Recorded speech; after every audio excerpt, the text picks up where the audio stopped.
It was indeed a great surprise for me to see a tremendous improvement all over Japan since my last visit in 1937.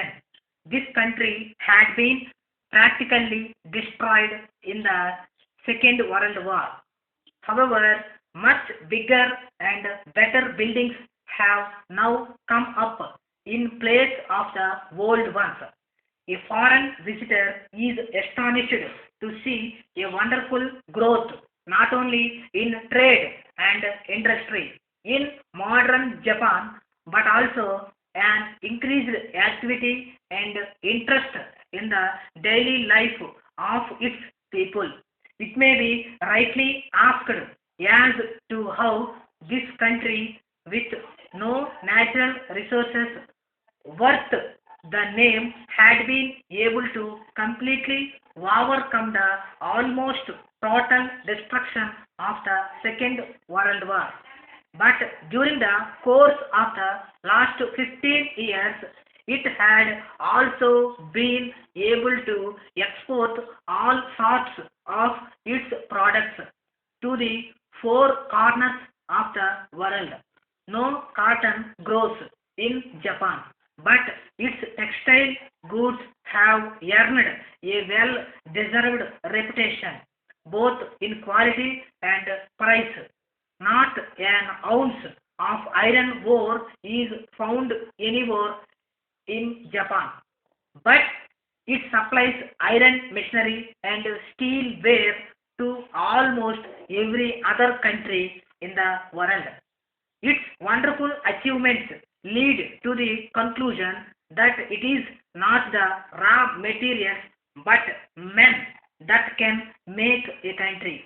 The secret of the remarkable rise in trade, industry, and prosperity in Japan lies in certain outstanding features of this country and its people. Some of these important features which mostly struck me and hard work and simple living, mutual cooperation, discipline and devotion to duty and love for the country, etc. Every man in Japan had great faith in the dignity of labor. No job is less important or too difficult for him. His living is simple. He sincerely believes in hard work. He works throughout the week, refreshes himself by enjoying at the weekend, and prepares himself again for putting in harder work.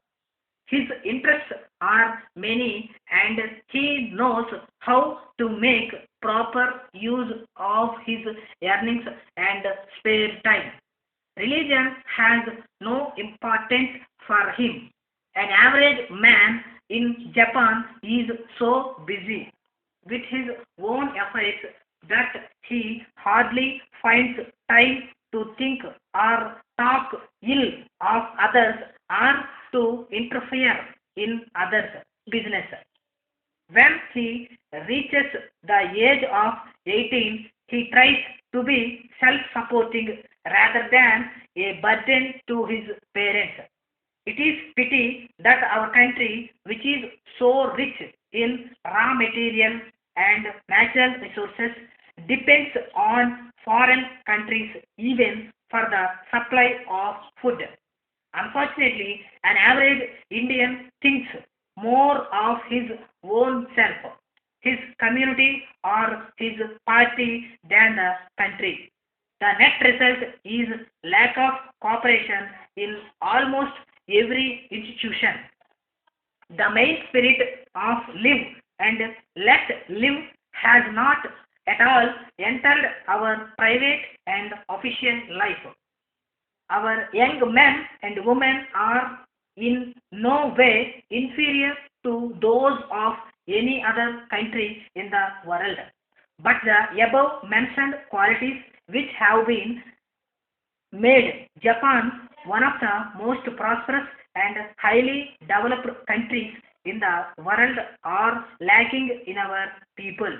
I venture to think that if we teach our younger generation the dignity of labor, sense of discipline, spirit of devotion to duty, and sincere love for the country, most of our failures will gradually disappear and will be placed high among the other forward nations of the world.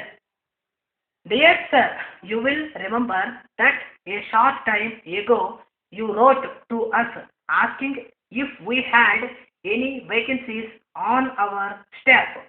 Unfortunately, at that time we were fully staffed and I wrote to you accordingly.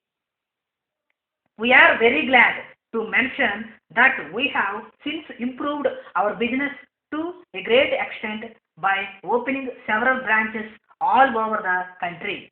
As a result, we now find an opening for you and we wonder whether you would still be interested to join our institution. The position we refer to has become available in our shoe department. This is a busy and most important section of the store and we are anxious to find a capable salesman as soon as possible. Our hours of business are from 9 in the morning till 6 in the evening on all working days. Each member of the staff is entitled to avail himself half a day in a week. We can offer you a salary of rupees 300 initially and after 6 months it will be raised to rupees 350 provided you impress us with your performance in increasing our sales. We have excellent staff facilities and numerous clubs which we encourage our staff to join. In case you are interested in this job, we shall be grateful if you will let us know by Monday morning so that we will arrange for you a short interview for selection. Yours faithfully.